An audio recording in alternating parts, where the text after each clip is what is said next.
sometimes I wonder if some of the people who wrote certain books or gospels in the scripture were on drugs when they wrote it, because it just gets so spacey sometimes. But let me tell you where I got inspired. I mean, I came out not thinking about this, and it just hit me at the chair.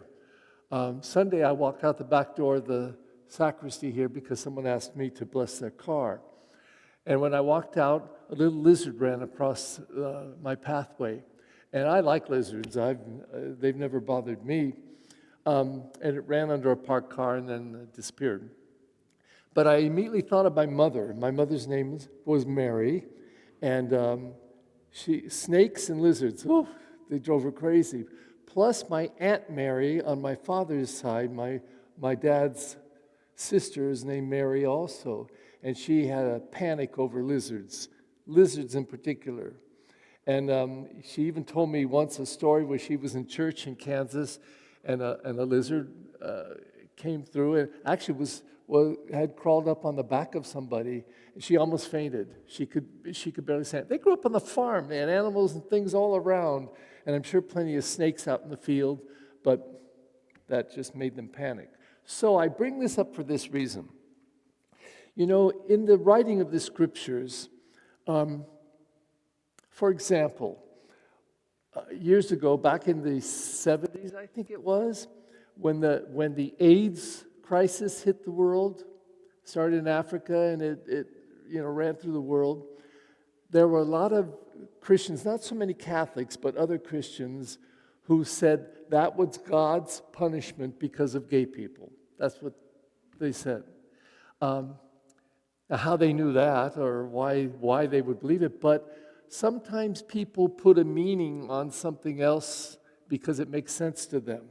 So it's quite possible that as the people of Israel were on their journey through the desert, I'm just throwing this out, and you can throw it away if you like, but it's possible that they came upon a den of serpents. I remember, again, back in my teenage years, I was reading a story in the paper that people, I don't remember all the details, but they had, some kids fell into a pit, and it was a den of snakes there, and there were rattlesnakes, and they just fell, and they were all propagating in there, these snakes, and I think one or two of them got bit and whatever. So it's possible the Israelite people fell into a den of snakes, and many were bitten and many died, and then they brought, like that AIDS story, the story of God being wrathful, angry because they were disobedient. In any case, it is somewhat repulsive to me. I cannot believe that God would get angry because people were disobedient, then he'd send serpents to kill them. It doesn't compute. I don't understand. It doesn't make sense. So when I read in the gospel that the Pharisees, they couldn't make sense of Jesus. Now, you and I, we have 2,000 years of history of believing in Jesus Christ. We know what that means. We believe that happened. And so when we read the story that others couldn't understand who he was, it's a little perplexing. But there's a whole bunch of details in this gospel. For one thing, Jesus says 2 times that I am. And it's bold, it's capitalized, the am in this book and in probably all the Bibles. I am is what God said to Moses when Moses went up on the mountain and found God in the burning bush that didn't get burned up, but didn't get consumed, but it was on fire.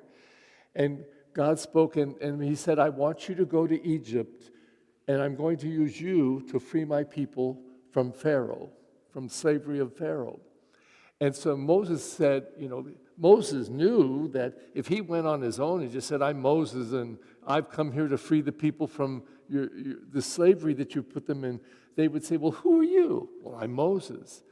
But so because Moses knew that to go there and speak in his own name wouldn't make much sense, and he was going there to speak for God, he said, well, who shall I say sent me?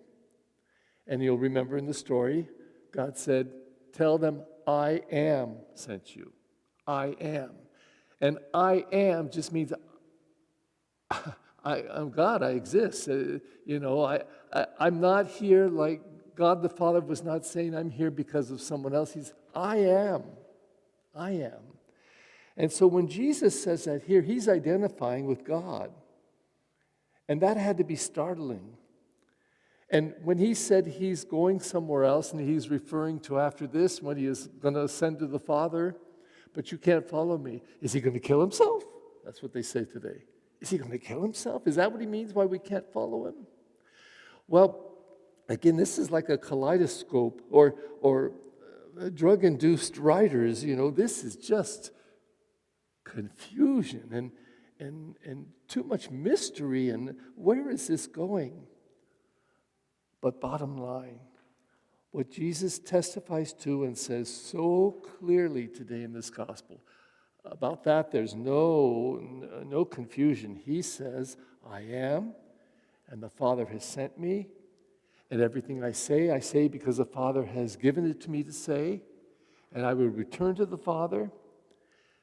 And although the Pharisees were confused, and the leaders who were going to take him to that cross couldn't get it, they couldn't understand it.